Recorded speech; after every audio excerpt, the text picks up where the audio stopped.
Be warned. Captain Ren had carved a maze of tunnels and lined them with booby traps. Follow me and watch where you step. Alright, Star Wars collectors, if you think they're not making cool Star Wars toys for kids, you're just not paying attention. Check these out. We've got SM33. These are $8 figures.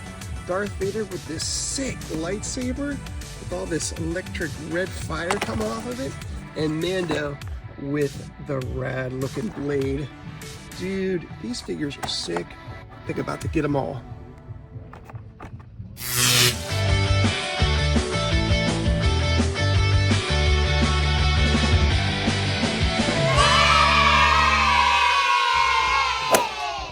Welcome everybody to Collecting Star Wars. As you can see, my collector shelf has become my seminary library as I'm currently in my second semester of school. But when I found this guy at Target, I had to take a study break and do a review because what we have here is Power of the Force SM33. And he was only, yes that's right, $7.99. Check this guy out.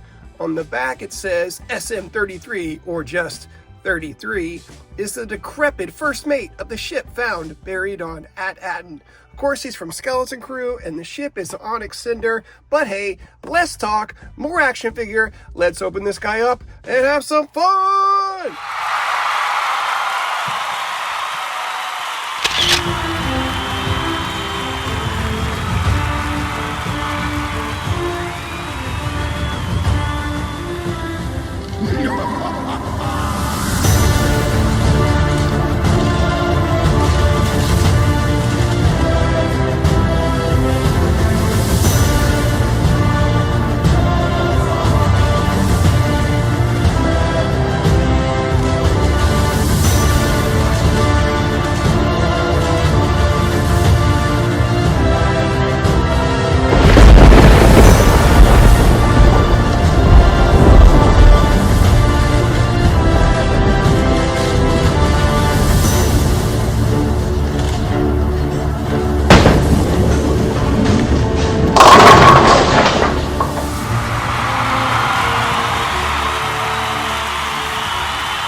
Alright, let's get this review started by checking in on scale. If you are concerned that this SM33 won't fit in with your collection, have no fear, my friends. Here we have Jude Law, John Norwood, the shortest. He's 5'10". Then you've got the Droideka, 6 foot according to Star Wars canon. The Super Battle Droid, just a little bit taller, 6'4". Then K2SO stands 7 feet tall, which means SM33 needs to be taller than 7 foot because he is in canon. And check it out, my friends. There he is, standing tallest of all.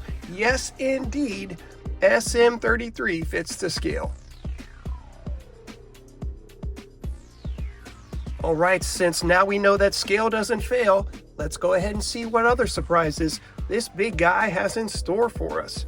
First of all, if you thought he was 5 POA, think again, my friend. What? Yes, the head turns all the way around, but it's also got a neck joint that'll give you a little bit of down and a little bit of up. Not a lot, but it does move for you. There's a little wiggle room in there. The arms go all the way around, of course. And check this out. Elbow bends, swivels, the wrist swivels, and the arms do in fact, there it is, they extend. So they're in there nice and snug, but they do pull in and out. So the legs already come fully extended. There's no movement up or down there, but the arms are what really give you that extra length, as you can see from one arm to the next. The extension, how it looks, you get a lot of extra, mobility that you wouldn't necessarily expect for, that's right, $7.99. What? There's no movement at the waist, and the knees don't bend, but the legs do give you that full kick forward and back. Looking at some of the paint, you've got silver in the eyes, silver in sort of those mandibles there. got a lot of great copper colored in the elbows and in the knees, as well as the peg leg, and silver on the extension of the legs as well. Even the back, you get color on the back there. He is, you know, just a silver plastic, a gray plastic that is. So, you know, I would have liked it if, like in the art on the box, on the hardback rather, you got a little bit more of that grimy wear, that rust. That's missing. But all things considered, considering what Hasbro gives you for paint nowadays, this guy, not too shabby. If you want to put in a little dark wash on them to make the sculpt stand out a little bit more, and to give him a little bit more character, a little bit more grime for the adventures that he's been on for, you know, centuries, then you have that option. I do particularly like the turquoise sort of blue in the wiring around his abdomen and the back. So you've got that going for you. So yeah, I think this guy looks good. You know, he does show up as a silvery light color several times in the show. So you know, you're not wrong to think, you know, should he be a little bit darker? Kind of depends on the lighting. He shows up dark, he shows up light. So depending on the episode, the environment that they're in, sometimes he looks darker, sometimes he looks lighter. So this version is pretty solid. I gotta say, again, for $8, don't miss out on this guy. You even get the shields that plug into his arms. So that's how he deflects all the blaster bolts when he's defending and fighting. So those things are great to have as little accessories, and they fit really well. They're snug, they don't come off. This guy, I gotta tell you, SM33, he is a solid 10. What am I to do with these stowaways, Captain? And that's a review of Star Wars Power the Force SM33. So if you are concerned about action figure prices going up, if you're worried that there's no longer a line that you can afford to collect, that children can afford to collect and enjoy, that has decent articulation, well, you got nothing to worry about, guys.